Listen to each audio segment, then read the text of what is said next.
You'll see all kinds of promotions coming out. Of course. All right, let's take this call. Good morning. You're on Angelo's show, I think. Good morning, Angelo. How are you? Fine, fine. Your name? Mary. Mary, where are you Tom's from, River. Mary? Tom's River? Yes. Okay. You'd like to speak to David? Sure. Hi, David. How are you? Hi, Mary. I just have a question. As far as the legalization of pot, I understand your view of it, but haven't we already had these issues with prescription drugs where the doctor prescribes this drug and says do not operate a vehicle, do not stay in bed, you're sick, but yet they still put us all in danger and go drive a car or go to work and operate machinery. We've done it with tobacco as well, where the warning signs are there, but we legalized it. You know, we've legalized alcohol, has some of the same adverse effects as marijuana. So why is the marijuana such a big issue for you as far as legalizing it, when it could maybe be controlled and those things that are added to it by the home growers? Mary, let me say this here, not to cut you off. I agree with you with everything, with alcohol, with cigarettes, with everything. Right. That's one thing at a time, Mary, and I know you understand this. Do you realize that if two jumbo jet airplanes, every day in the United States crash, every day, it will not kill as many people that will die every day from cigarettes? Right. Just from cigarettes. Now, you know what cigarettes has, over 4,000 chemicals, so-and-so. Right. Marijuana contains the same ingredients as cigarettes, but much more potent. Now, forget the accidents, whatever. If I can only tell you, in all of my career, how many people just from smoking pot, the problems they have emotionally, the problems they have physically, the destruction when I was a cop, what I saw from people who were just smoking, now it doesn't happen to everybody of course, just from smoking pot, some of the things they did. Now I'm going to tell you a story, one of many stories. I went on a job years ago. They sent me and another guy on a job. We go on a job, we can't get in. We're banging on the door. We finally get in the door. There's a young man sitting in the living room. And his head was bobbing back and forth, and back and forth. And he's pointing to the kitchen like this with his hand. And I said to my partner, what is he talking about? So I said to my partner, see what he's talking about, I'll watch him. My partner goes in the kitchen, and there's a woman who had just been smoking pot, and we had found it had been laced with, at the time, it was laced with a couple of things I'm not going to go into right now, but I know about it. She had just been taking her little infant out of the oven. Mm-hmm.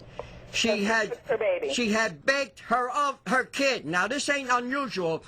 I and other cops can tell you a lot of stories like this. Right. Now, let me tell you something.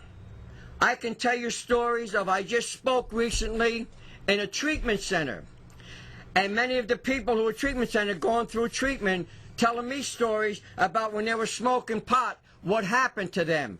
They're nervous, they're neurotic. Some of the pot is being laced with so many different things, with chemicals you would not believe. Now you say, why? Why do people do this? Why would drug dealers do this? You know why? Because it comes down to money. If you're smoking pot and you ain't getting the high you want to get, you're going to go somewhere else. So I'm going to give you some powerful stuff. So I might lace you with rat poison, which I've had many times.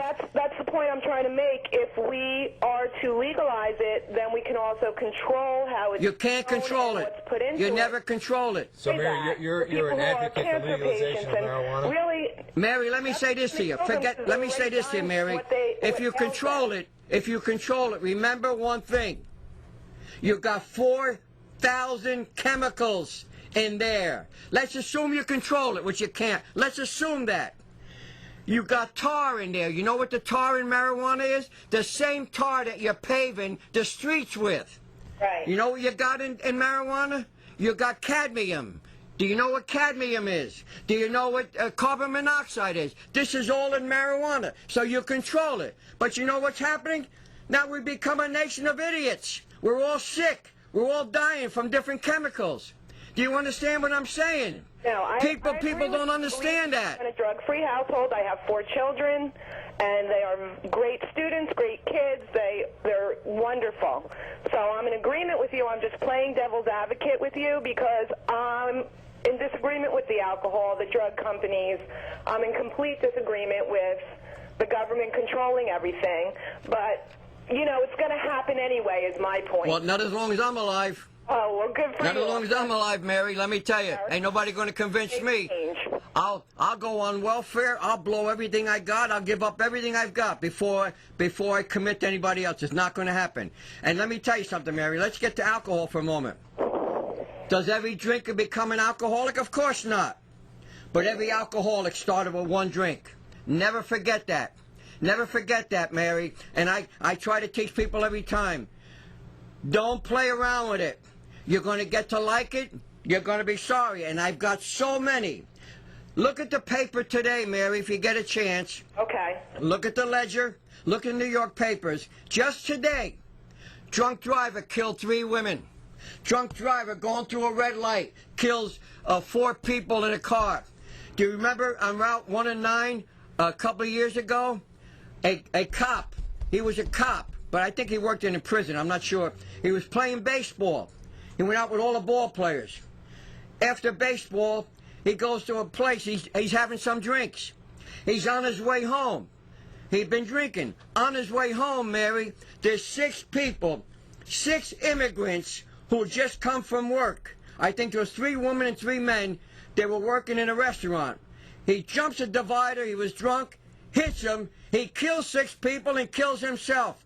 They left something like 15, 16 children behind because of alcohol. So I don't even want to talk about alcohol. It annoys me no end. I don't want to talk about social drinking. I don't want to talk about social you know what term bothers me, Mary? Recreational drugs. There is no such thing as recreational drugs. Exactly. You don't do drugs recreationally. There's no such thing. You're poisoning your brain. Exactly. You're polluting the brain. And Mary, let me tell you.